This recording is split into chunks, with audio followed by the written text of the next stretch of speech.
كاتك عذابي قبر دبي إيمانت فيها بيت نكو وكو هندي كاس أمره إنكاري لعذابي قبرك لنعيمي قبر وعذابي قبر هذا اشتوانية بس لروجي قيامتها تكاتك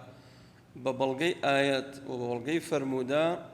نعيمي قبر وعذابي قبر بوني هي وكتشون أمره أوانيك ومعتزلين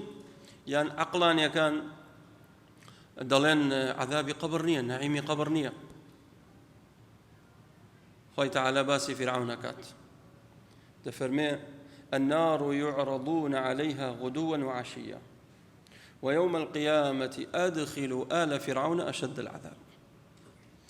تفرمي فرعون دارو دستكي غدو عشي واتا بيانيان وإيواران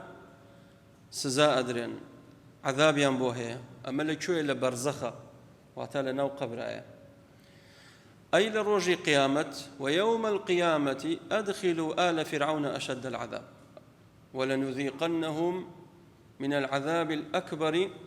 دون العذاب الأدنى كواتا عذاب أكبر مانه عذاب أدنى مانه أدناك لقبر لبرزخة أكبركش لقيامته ولا جهنم كواتا دبي إيمان من بمانها به إيمان من بحوضها به همو بيغمرك حوضي شيء هي حديثي لسرا بيغمري خاصة صلى الله عليه وسلم حوضي كوثري هي هر أمتك أشيت ديار حوضي خوي بوي آوي لي بخواته ولا دواء تونين بيت